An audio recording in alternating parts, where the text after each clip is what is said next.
Hello friends, welcome to CS centre. We are going to discuss the ecology environment का जो previous year का question paper civil services exam में पूछे गए, चाहे वो यूपीएससी के माध्यम से सिविल सर्विसेज एग्जाम कंडक्ट हुए हैं या फिर स्टेट पब्लिक सर्विस कमीशन से। यहाँ पे हमने लास्ट जो सीरीज 1 to 15 डिस्कस किया था, एक सेकेंड थोड़ा सा जूम कर ले। ओके, जो हमने पहला अपना डिस्कस किया था उसमें वो हमने क्वेश्चन नंबर 1 से लेकर 15 तक डिस्कस किया था। अब उसको 16 से लेकर 27 तक इस टॉपिक से सस्टेनेबल डेवलपमेंट से रिलेटेड इन्वायरमेंट से है, उसको हम डिस्कस करने जा रहे हैं। पहला क्वेश्चन से जो यहाँ पे देखिए, अगर प्रोटेक्शन करना है हमें, एक सेकंड थोड़ा सा हम, ठीक है, जैसे मान लीजिए इकोलॉजिकल बैलेंस को हमें प्रोटेक्ट करना है। इकोलॉजिकल बैलेंस क्या होता है ये हम देख लेते हैं। सबसे पहले इकोलॉजिकल बैलेंस ये होता है कि जो हमारा इन्वायरमेंट है या फिर फौना फ्लोरा है, ठीक है, एनिमल है, उनके बीच में बैलेंस होना चाहिए। जैसे मान लीजिए कि ये एरिया है, ठीक है, ये सब मान लीजिए ट्री है और ये सब एनिमल्स हैं, तो इनके बीच में बैलेंस होना चाहिए। या फिर इस तरह की जो पिरामिड होता है, पिरामिड भी ग्रॉस ज़्यादा होनी चाहिए, उससे कम गोट शिप होती है वो होना चाहिए, फिर लायन होना चाहिए, ठीक है, फिर कीड़े मकोड़े होना चाहिए। क्यों? क्योंकि ग्रॉस को जो है कि हिरन खाएगा या फिर नीलगाय खाएगी, या फिर जो नीलगाय वगैरह होती है उनको शेर लायन खाएगा। अगर लायन वगैरह मर जाते हैं, उनकी क्वांटिटी कम होती है, तो फिर उसके बाद उनको डिकम्पोज करने के लिए बैक्टीरिया वगैरह होते हैं। इनको बैलेंस करना होता है क्योंकि सब लोग एक दूसरे से डिपेंडेंट है। जैसे यहाँ पे ग्रॉस ले लूँ, ग्रास घास हो गई, इसको कौन खाता है? एनिमल खाते हैं। एनिमल में कौन से? जैसे मान लिया काऊ या फिर हम मान लें कि सीप है या फिर जो कि नीलगाय है, इनको कौन सा खाएगा? लॉयन खाएगा, ठीक है, जैसे चीता वगैरह होते हैं वो खाएंगे। फिर इनको जो है कि हो सकता है कोई और एनिमल खाए या फिर इनकी डेथ हो जाए। डेथ होती है तो जो वो होते कीड़े मकोड़े होते हैं, फिर इनको जो है कि यहाँ ला करके ग्रॉस में मिला देंगे। ये बैलेंस होता है, साइकिल, इकोलॉजिकल साइकिल बोलिए, बैलेंस बोलिए, इसको बोलते हैं। अगर हम इसको प्रोटेक्ट करना है तो हम क्या क्या कर सकते हैं? सबसे पहले देखिए, यहाँ पे फॉरेस्ट पॉलिसी होनी चाहिए, बैलेंस ये होना चाहिए, तभी तो वो इन्वायरमेंट फौना फ्लोरा के उनके लिए हैबिटेट प्रोवाइड होगा, पहला चीज। दूसरा, इन्वायरमेंट प्रोटेक्शन एक्ट हमारा जो है 1986 का, ये होना चाहिए। इंडस्ट्रियल पॉलिसी इस वजह से होना चाहिए कि पोल्यूशन जो वगैरह हो वो नहीं है।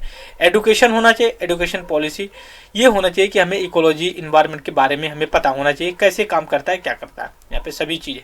अगर देने के लिए और भी बोल दे कि ये जो वाइल्ड लाइफ प्रोटेक्शन एक्ट है ये भी कर सकता है, जी हाँ, ये भी कर सकता है। अब हम यहाँ पे देखते हैं क्या है protection of the ecological balance है। Directly related forest policy environment protection act 1986 के है। Industrial policy, education policy include the environmental protection. 4 policy mention include consider the bring the protection और इकोलॉजिकल बैलेंस।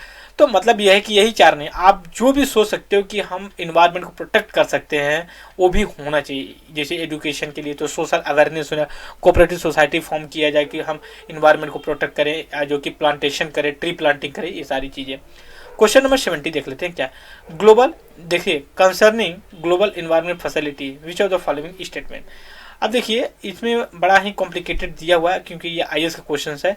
हम देखते हैं क्या, पहले हम जैसे मान लीजिए कि आपके दिमाग में ये आ जा रहा है कि चलो अच्छा आंसर दिख रहा है, ये हम इसको लगा देते हैं। अगर हम देखें नॉर्मल से तो ऐसे नहीं है। हमारा जो क्वेश्चन को डिस्कस करने का जो मतलब एम है, ऑब्जेक्टिव है हमारा, ये है कि हमें कॉन्सेप्ट क्वेश्चन के थ्रू हमें अंडरस्टैंडिंग दे सके। यहाँ ग्लोबल इन्वायरमेंट फैसिलिटी मतलब ये है कि जो इन्वायरमेंट से रिलेटेड उनको फैसिलिटी कैसी दी जाए या क्या क्या किया जाए। It serve as a financial mechanism for the convention biodiversity united nation framework climate. तो मतलब अगर जो ग्लोबल फैसिलिटी दिया जाए किस तरह से। दूसरी चीज़ ध्यान दें, scientific research on environmental issue and the global level. दूसरी चीज, under OC facility transfer of the technology funds under developed country और with specific aim of protection of that. अब देखिए यहाँ पे बड़ा नैरो माइंडेड, नैरो मतलब स्टेटमेंट कर देता है, ठीक है। तो ये स्टेटमेंट को हम ऐसे एलिमिनेट कर सकते हैं। देखिए यहाँ पे स्पेसिफिक एम के लिए ऐसा नहीं है, आप इन्वायरमेंट को अगर ग्लोबल इन्वायरमेंट को प्रोटेक्ट करना चाहते हैं, कोई फैसिलिटी देना चाहते हैं, आपका नैरो नहीं होना चाहिए, काफ़ी ब्रॉडर होना चाहिए। पहली चीज़ तो यही गलत हो गई। जब ये गलत हो गई तो आपके दिमाग में आएगा डी, ए और बी हो सकता है। अब देखिए यहाँ पे थोड़ा सा मैं इसको इरेज करता हूँ फिर, ठीक है, ये एक सेकेंड राइट।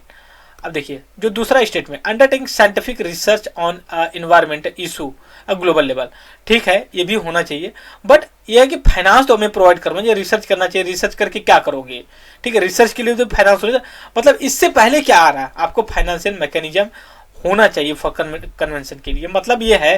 देखिए तो स्टेटमेंट मान लीजिए कि ये पहला सही है। अभी क्या होता है जो यूपीएससी का क्वेश्चन होते हैं ना, उसमें ये लिखा होता है अप्रोप्रिएट, अप्रोप्रिएट ऑप्शन कौन सा है आपका, तो इसमें आप बी भी ऑप्शन मान सकते हो, ये भी मान सकते हो, बट इनकी जो प्रोपोर्शनलिटी है, अगर ये 60% करेक्ट है तो ये 40% ही करेक्ट है, ठीक है। तो ये हमारा कहने का मतलब है कि आप अप्रोप्रिएट ऑप्शंस को सर्च करने की कोशिश करिए, इतना है। अब यहाँ पे देख लेते हैं हम आगे की क्या है। देखिए ग्लोबल फैसिलिटी जो है यहाँ पे, ये एक तरह का फंड है, ठीक है, वो इस्टेब्लिश किया गया रियो का जब 1992 का हुआ उसके लिए, उसको किस लिए कि जो टैकलिंग प्लानिट प्रेशर इन्वायरमेंट से रिलेट कर रहा है उसको हम फाइनेंस करेंगे, वो करेंगे। ये कंट्री इंपॉर्टेंट नहीं है कि क्या करना है, लेकिन जो मैकेनिज्म है फाइनेंस का, ये 5 मेजर सेक्टर में ये इन्वेस्टमेंट करता है। पहले मिनीमाटा कन्वेंशन है, किस पे, मरकरी पे लेकर के, Stockholm convention pacific organisation POP पे लेकर के है, उसके बाद है तीसरा इन्होंने बायोडाइवर्सिटी को लेकर के है, फिर उसके कम्बेट डिजर्टिफिकेशन को लेकर है, और उसके बाद लास्ट में क्लाइमेट चेंज को लेकर के। ये 5 सेक्टर में जो है कि ये काम करेगा। दूसरी चीज़ है इन्होंने सपोर्टेड मल्टी स्टेक, अब है कि इनमें कहाँ से फंड्स आएगा, तो मतलब ये है फंड्स आने का कि डिफरेंट सेक्टर से वो जो है कि यहाँ पे आएगा, राइट। तो ये बेसिक चीज़ें थी। क्वेश्चन नंबर 18 है जो हमारा, ये देखते हैं, प्लाचिमाडा विच सी, देखिए अब ये करंट अफेयर से रिलेटेड है। करंट अफेयर से रिलेटेड मतलब ये हमें पता होना चाहिए कि ये प्लेस कहाँ पे है, या एक ही है, यहाँ पे ये पूछा हुआ किस प्लेस पे था, तो ये केरला में था। तो हमारी तो मतलब ये क्वेश्चन से हमें क्या निकलता है, जैसे अब मैं यहाँ से अगर आपके लिए करंट अफेयर से ऐड करने की कोशिश, आपको अगर जो मेजर कोई इंसिडेंट होता है ना, इंसिडेंट होता है, तो आप क्या करिए उसको जो है कि अपने एटलस में मार्क करके रख लीजिए। जैसे मान लीजिए कि इंडिया का मैप है, ठीक है, अब मान लीजिए केरला है यहाँ पे, अब यहाँ पे आपको पालाचिमाडा दिखता है, पालाचिमाडा, एक सेकंड थोड़ा सा मैं कलर चेंज कर लेता हूँ, ठीक है। अब यहाँ पे पालाचिमाडा दिखता है, तो आप यहाँ पे करके इसका नाम लिख लीजिए प्लाचिमाडा। अब न्यूज में किस लिए रहा, आप देख लीजिए, ये रहा है कि यहाँ पे जो कि कुछ इंडस्ट्रियल एरिया थी, वहाँ पे क्या हुआ कि इतनी ज़्यादा ग्राउंड वाटर को एक्सट्रैक्ट कर लिया गया कि जो लैंड का ना जो कंटामिनेंट था वो ग्राउंड लेवल पे आ गया, तो उससे क्या वाटर पोल्यूशन को इम्पैक्ट मतलब कहीं ना कहीं इन्फ्लुएंस किया है। नेक्स्ट क्वेश्चन हम देख लेते हैं 19। देखिए environment protection act also know, अब ये मतलब कि इन्वायरमेंट प्रोटेक्शन एक्ट है, क्योंकि ये एक एक्ट होता है ना, हो सकता है एक से ज़्यादा नाम से जाना जाता है। दूसरी चीज़ें देखिए यहाँ पे क्या क्या दिया, eco safety law, environmental legislature, umbrella legislature and छाड़ी मुबारक। अब ये सब सारी चीज़ें तो इको सिस्टम सेफ्टी की हैं, ये इन्वायरमेंटल लेजिस्लेचर, और जो कि एक थोड़ा सा ये डिफरेंट दिया है और हमें भी थोड़ा सा समझ में नहीं आ रहा, लेकिन बट ये यहाँ पे ऑप्शन यही है, तो अम्ब्रेला लेजिस्लेचर को मान लीजिए। और इसके लिए देखिए अब इसका हम इन्वायरमेंट प्रोटेक्शन एक्ट जो है इसका बैकग्राउंड देखते हैं क्या है। देखिए 1984 में हुआ क्या था, भोपाल में जो MP में एक प्लेस पड़ता है, वहाँ पे क्या हुआ था कि गैस लीक हो रही है, ठीक है, गैस लीक होने की वजह से वहाँ पे जो लोकल लोग थे ना, उनकी हेल्थ वगैरह के आप ही समझ लीजिए कि 84 में हुआ था। आज भी वहाँ पे इसका जो कि इम्पैक्ट देखने को, मतलब इन्फेक्टेड जो लोग रहे हैं वो लोग आज भी सर्व कर रहे हैं, उनको जस्टिस नहीं मिल पाई है, ठीक है। दूसरी चीज़ है यहाँ पे आर्टिकल 20 देख लेते हैं, जेनेटिक इंजीनियरिंग अप्राइजल कमेटी। अब देखिए हम इसको करंट अफेयर से कैसे इसको रिलेट करते हैं। अभी जेनेटिक मॉडिफाइड मस्टर्ड को अभी जो कि अप्रूवल मिल गया है, ठीक है, अप्रूवल मिला है, इस कमेटी ने दिया है, ठीक है, अप्राइजल इंजीनियरिंग अप्राइजल कमेटी ने ये दिया है, कहा कि नहीं आप इसको commercially commodity as a food के रूप में आप कल्टीवेट कर सकते हैं, कोई इसका नहीं है।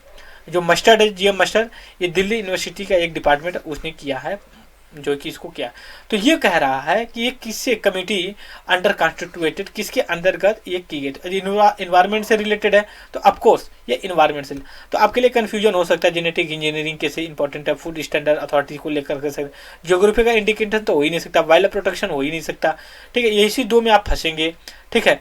तो आप आसानी से जो कि इन्वायरमेंट प्रोटेक्शन एक्ट 1986, अब इसका हम थोड़ा सा डिस्क्रिप्शन देख लेते हैं कि क्या क्या है इसमें, एक सेकंड, हम थोड़ा सा अपना इरेज कर लेते हैं, क्लियर कर लेंगे तो हमें आसानी से चीज़ें समझने में अच्छा रहेगा। ओके, अब यहाँ पे देखिए क्या, genetic engineering appraisal committee constituted under environment act 86, ठीक है। दूसरी बार जुलाई 2000 में कमेटी रीनेम किया गया एज ए, पहले अप्रूवल कमेटी थी, फिर अप्राइजल कमेटी हो बन गई, ठीक है। ये अपेक्स कमेटी है और ये मिनिस्ट्री ऑफ एनवायरमेंट फॉरेस्ट जो क्लाइमेट चेंज है उसके अंतर्गत ये जो कि इस्टेब्लिश की गई है। और रूल जो है कि manufacture rule of the manufacture and use import export storage hazardous micro genetic engineering organism या फिर इसको सेल 19 under the environment protection act के अंतर्गत इसको इस्टेब्लिश किया गया। ये आपके लिए इंपॉर्टेंट है। दूसरी ये चीज़ है कि अगर आप कंजर्वेशन ऑफ एग्रीकल्चर, अगर एग्रीकल्चर को आप कंजर्व करना चाहते हैं, जैसे मान लीजिए कि बोल सकते हो कि सस्टेनेबल एग्रीकल्चर, सस्टेनेबल या फिर इको फ्रेंडली एग्रीकल्चर, या फिर बोल सकते हैं net zero natural budgeting ecosystem या ऑर्गेनिक इको, ये सारी जो है ना आपका ये है कि एग्रीकल्चर को कैसे प्रोटेक्ट किया जाए। जैसे अवॉइडिंग नोमोकल्चर, मतलब जुताई वगैरह का, जो कि अवॉइडिंग नोमोकल्चर के लिए करके, नोमोकल्चर का मल्टीपल क्रॉप प्रैक्टिस को, ठीक है। तो अब ये नहीं अवॉइड करें, अगर हम क्या होते हैं मल्टीपल अगर एग्रीकल्चर करते हैं, जैसे मान पेडी हम यूज करिए, फिर वीट कर रहे हैं, फिर जो है कि हम शुगर कैन का कर रहे हैं, फिर उसके किसी पल्सेस का कर रहे हैं, उससे क्या होता है ना कि सॉयल में डिफरेंट टाइप की जो बैक्टीरिया की जरूरत होती है ना वो उसमें आते जाते हैं। मान लीजिए कि अगर आप पेडी की कर रहे हो तो पेडी के जो बैक्टीरिया हैं वही आपको मिलेंगे। एक समय ऐसा आएगा कि पेडी भी नहीं सर्वाइव, तो इसलिए ये कहा जाता है ना कि ये रोटेशन बेस पे होना चाहिए एग्रीकल्चर।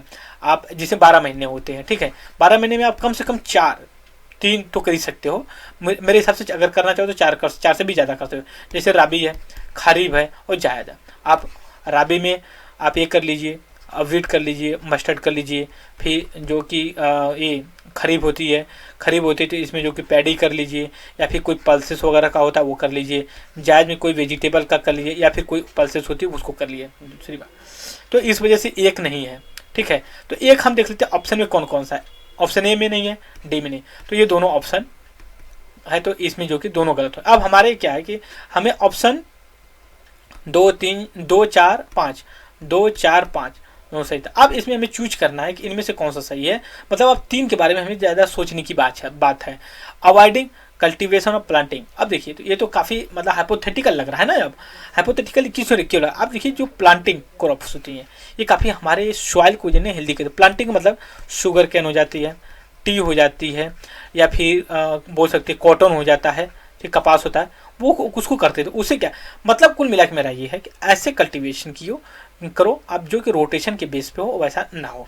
तो ये आप आसानी से इसको 4 को ऑप्शन स्टेटमेंट ऑप्शन सी जो कि करेक्ट ऑप्शन है इधर क्लियर। अब यहाँ पे देख लेते हैं कि जो कंजर्वेशन एग्रीकल्चर का है डिफाइन कैसे है।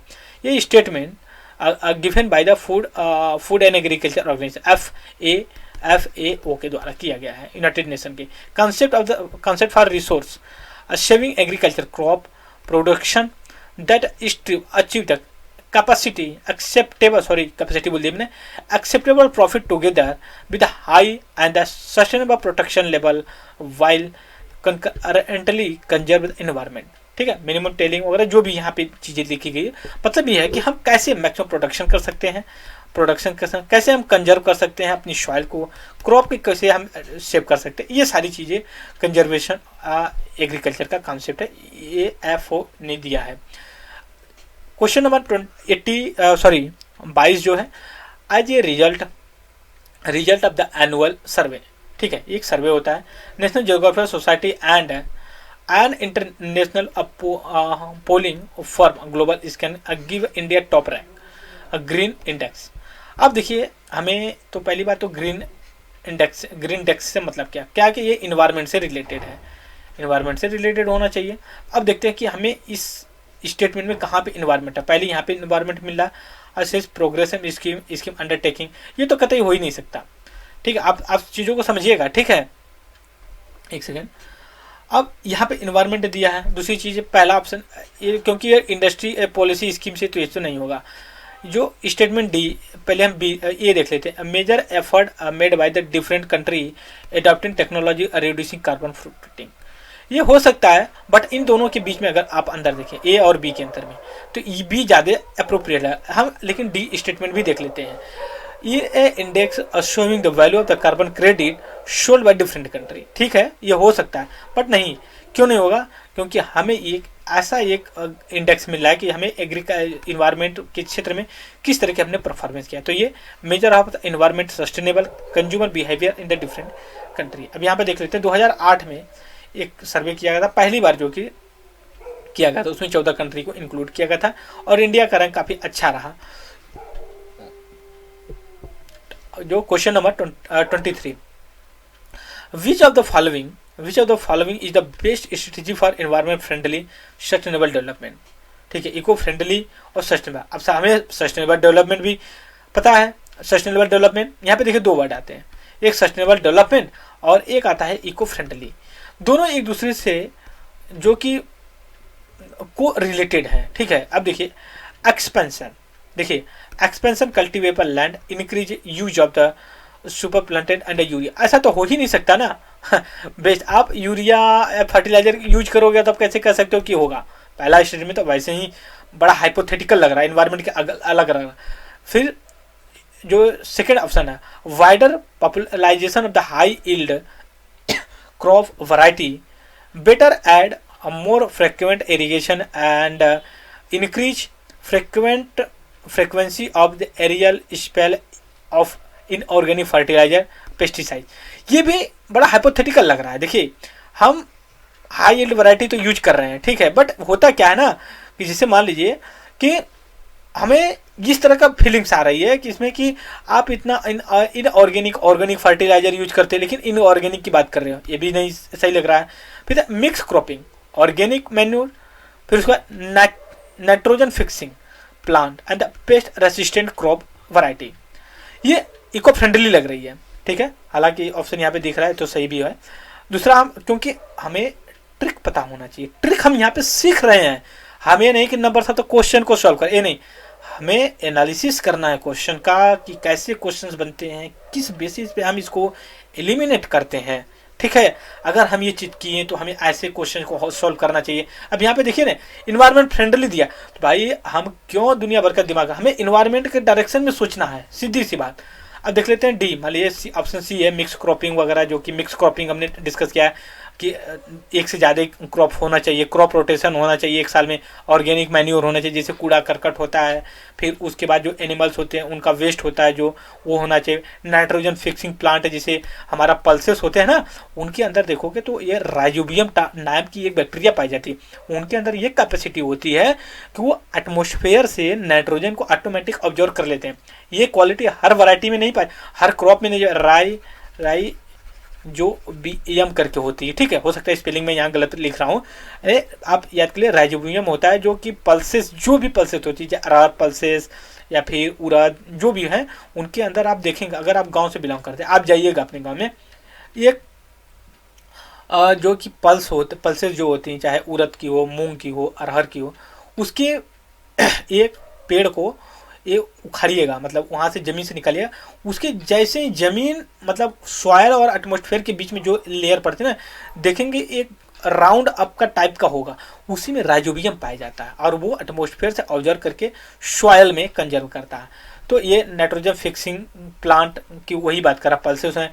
पेस्ट रेसिस्टेंट क्रॉप होना चाहिए, अब ऐसा क्रॉप होना चाहिए कि जिससे हमारा कीड़ा करकट हो तो उनके साथ जो कि सर्वाइव कर जाए, ऐसा नहीं कि थोड़ा सा झोंका आया नहीं तो वो खत्म हो गए। ठीक है, तो ये सारी चीज़ें। दूसरी, improve farm implementation machinery, use of potential insecticide. अब देखिए ये जो स्टेटमेंट करा ना, ये एक्सप्लेन करने का कोशिश कर रहा है मैकेनाइजेशन ऑफ एग्रीकल्चर। ठीक है, हम एग्रीकल्चर में डिफरेंट टाइप ऑफ ट्रैक्टर मतलब जुताई करने के लिए ला रहे हैं, हाई यील्ड वैरायटी ला रहे हैं, टेक्नोलॉजी जो कि, तो उसमें क्या होता है, mechanisation of the agriculture, intensive agriculture, capital intensive agriculture की बात करने लग रहे हैं। ठीक है, अब यहाँ पे थोड़ा सा डिफिनेशन दिया हुआ है कि हम इको फ्रेंडली एग्रीकल्चर कैसे कर सकते हैं। यहाँ पे mix cropping, organic, nitrogen fixing crop, paste resistant variety, the best strategy for environment protection in the plant development in India. 24 जो स्टेटमेंट है उसको देख ले। India is a case of the over urbanized country. Most of the large city in India do not adequate features. अब देखिए, पहली बात, हमें तो ओवर अर्बनाइजेशन के बारे में पता चला। अभी भी इंडिया में ना 33% ही अर्बनाइजेशन हो पाया है, तो कहाँ से हो जाएगा ओवर अर्बनाइजेशन सर? ये 2017 के क्वेश्चन है, तो ये तो काफ़ी एपोथेटिकल हो। दूसरी चीज़ है ये इन नॉट एडेक्वेट, मतलब इनएडेक्वेट है, मतलब कि इंफ्रास्ट्रक्चर वहाँ पे जैसे कि drinking water, sanitation, waste management जैसी कुछ चीज़ें नहीं है। तो ये सच्चाई है। आप अभी दिल्ली में अगर हो या फिर मुंबई में जाओ या फिर बेंगलुरु में हो, आप बेंगलुरु में देख लो, वो इंफ्रास्ट्रक्चर नहीं है जो फैसिलिटी हो, जैसे पब्लिक ट्रांसपोर्टेशन होना चाहिए, ड्रिंकिंग वाटर पोर्टेबल होना चाहिए। आज भी दिल्ली में मैं बता दूं, बहुत बड़ा एक मार्केट है, पानी लोग सेल कर रहे हैं। 20 लीटर का एक बोतल होता है, उसको 30 रुपये में बेचते हैं रूम पे पहुंचा करके, ठीक है। तो आप भाई गवर्नमेंट हो, आप प्रोवाइड करवाइए। पता चले पानी पीने के लिए नहीं प्रोवाइड कर, लोग खरीद के पानी पी रहे हैं। अब तो इनडायरेक्टली कमा रहे हो ना हमसे पानी बेच करके, जो कि पानी नेचुरल चीज़ है, उस पर सबका हक है। आप बेचे पड़े हो, पैसे कमा रहे हो, ये गलत चीज़ है। दूसरी चीज़ है, हमारा नेक्स्ट क्वेश्चन देख लेते हैं। तो इस वजह से ना स्टेटमेंट पहला तो गलत है, दूसरा जो इसमें रीजनिंग है, रीजन है वो जो कि सही है। एडेक्वेट इंफ्रास्ट्रक्चर, अभी अर्बनाइजेशन ओवर अर्बनाइजेशन हुआ ही नहीं, तो ओवर अर्बनाइजेशन कहाँ से हो जाएगा। 26 जो हमारा क्वेश्चन है वो देख लेते हैं। Which country introduce green army for environment का। अब देखिए, मैं इसमें लॉजिक बताऊंगा आपको, ठीक है। ये क्या है कि ये जो कंट्री है, इसमें जापान, ऑस्ट्रेलिया, इजिप्ट, चाइना, इसमें आप देखिए कौन सी ऐसी कंट्री है कि मतलब इकोनॉमिक्स को लेके बड़ी ललायत होती है। तो आप सबसे पहले कहोगे कि चाइना ही है भाई। तो ये जब ऐसे, तो ग्रीन आर्मी का कोई मतलब नहीं। ग्रीन मतलब इको फ्रेंडली, इको से रिलेटेड होना चाहिए, तो वो तो पहले ही खत्म हो गया। अब आते हैं जापान को लेकर। जापान कुछ आ जाता है इजिप्ट। इजिप्ट ये इसलिए नहीं हो सकता, क्योंकि देखिए, इसके बाद पहली बात तो फाइनेंस की प्रॉब्लम है, ठीक है। तो और ये अंडर डेवलप्ड कंट्री है, तो ये हो नहीं सकता। इसके बाद पता चले भी डेवलप ही नहीं किया, तो पता नहीं कहाँ से ग्रीन एनर्जी लाएगा। अब जापान और ऑस्ट्रेलिया में अब तुक्का लगा दीजिए गुरु, अगर आपको पता है तो लगा दीजिए। ऑस्ट्रेलिया अगर किस्मत सही रही तो आपका सही हो गया, नहीं तो फिर भाई राम भरोसे हो गया, ठीक है। तो इस वजह से देखिए, ऑस्ट्रेलिया ने जो कि green army for environment conservation के लिए किया है। अब इसमें ये थोड़ा देख रहे 6 मंथ प्रोग्राम है और था, और उसके बाद जो है कि 17 एज से लेकर के 24 एज के यूथ को लिए ये किया गया था। नेक्स्ट क्वेश्चन आज का मुझे लगता है कि लास्ट क्वेश्चन है, राइट। ये आज का लास्ट क्वेश्चन हम देख लेते हैं। एक सेकेंड, वेट, ओके। अब यहाँ पे देखिए, ये दिया है during mid 18 decade of the 19th century, मतलब 1900, आप बोल सकते हो 1800, हाँ 1880 बोल सकते हो, ठीक है। उस समय क्या development discuss at the large, which of the following is not correct. अब ये कह रहा है during 18 decade of the 19th century negative aspect of the development was discussed at end negative impact of the environment का डिस्कस किया गया था पहली बार। Policy and development, politics and development को लेकर के 18th सेंचुरी उतना इंपॉर्टेंट नहीं है, बस इतना जान लीजिए कि ये इससे रिलेटेड है। During the 18th century degradation of natural resource, environment, pollution and displacement, rehabilitation, mass wars, negative aspect of development जिसका at the large but policy development not such important को लेकर के थी, राइट। तो ये हमारा बेसिक डिस्कशन था। कल हम जब नेक्स्ट वीडियो बनाएंगे इकोलॉजी इन्वायरमेंट से लेकर के, तो इकोलॉजी का टॉपिक होगा। सबसे पहले हम अपना ये बैकग्राउंड डिस्कस करेंगे, फिर उसके बाद हम वीडियो क्वेश्चन पेपर के डिस्कस करेंगे, राइट। सो आई होप कि all of you enjoy my video. मैं ज़रूर ये कहूँगा कि आप देखिए इसको, कोई कन्फ्यूजन आता है तो आप उसको ज़रूर कमेंट बॉक्स में डालिए। ये हमारे लिए भी बेनिफिट होगा और आपके लिए भी होगा। मेरा बस यही पर्पज़ है कि जो हमारा नॉलेज है, मैं जो जानता हूँ, जो मेरी अभी तक का एक्सपीरियंस रहा है in the sense of competition field में, मैं आपके साथ शेयर करूँ, राइट। तो इस वीडियो में इतना ही। Thank you very much discussion.